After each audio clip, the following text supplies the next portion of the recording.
un hotel creado para los turistas que venían a la Feria de la Confraternidad y la Paz del Mundo Libre. Gracias, Ramón, gracias.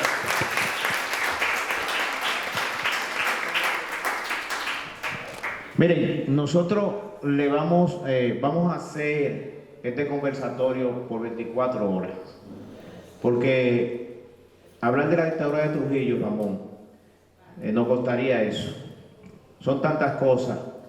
Hemos leído a Ramón Gómez.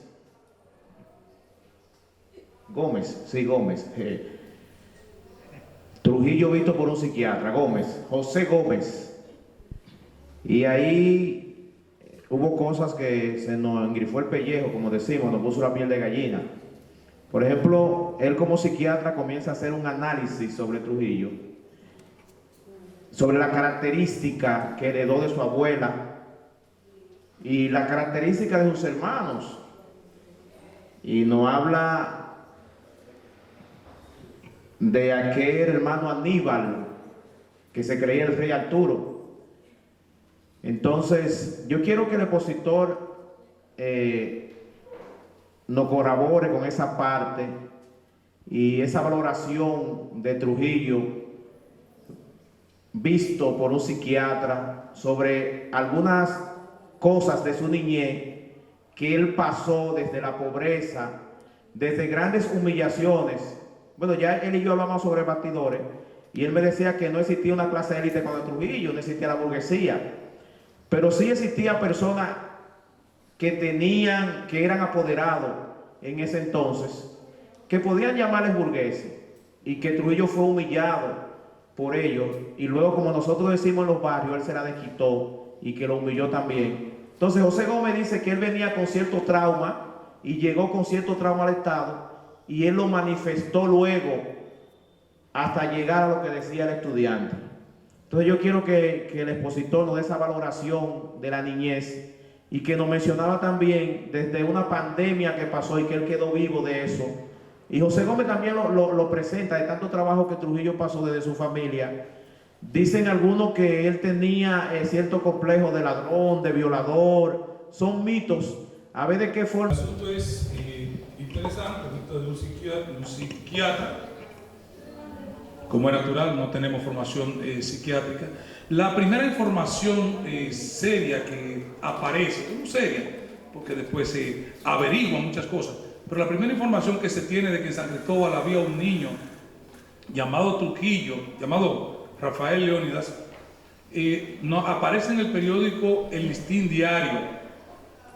Y aparece un niño como de 6 o 7 años que había sobrevivido precisamente a unos brotes de esas enfermedades endémicas que de cuando en cuando nos azotan al país. Y recuérdense que por aquellos tiempos había muy pocas posibilidades de que un niño mal comido, desnutrido, fuera atacado por una de esas enfermedades y que sobreviviera. Y entonces, como fue un milagro, aparece en el Listín Diario. Ese asunto de que habían clase élite, clase burguesa, todo eso es parte también del mito. La República Dominicana, si era República de 1944, naturalmente, era una nación, lo que no era un Estado, era demasiado pobre. Podrían haber unas que otras personas que tuvieran la posibilidad de comprar un poquito más de comida que otras, pero de ahí a decir que había una clase, como decimos ahora, es un poquito arriesgado. Nosotros tenemos que en el año 1852, apenas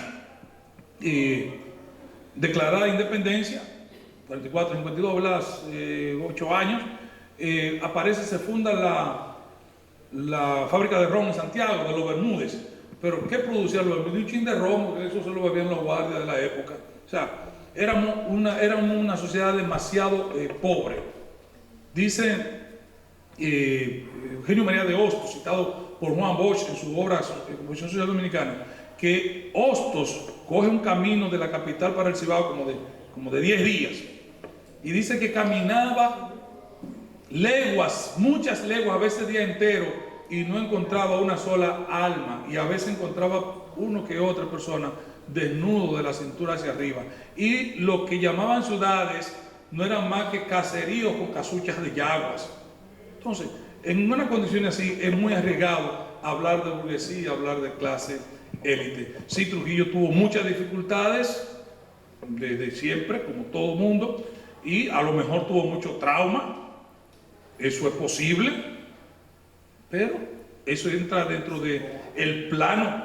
Bueno, lo de psicópata es una cuestión que no sería arriesgado también decirlo por su condición de dictador. Todos los dictadores tenían algo de eso, maniático, psicópata, como vimos con el coronel Leoncio, fue ahorcado el mismo día que cae preso, y así la cosa. El caso de Aníbal, bueno, eso es otro asunto. Aníbal sí tenía problemas de salud mental y apareció muerto un día Aníbal. Eso es otra historia.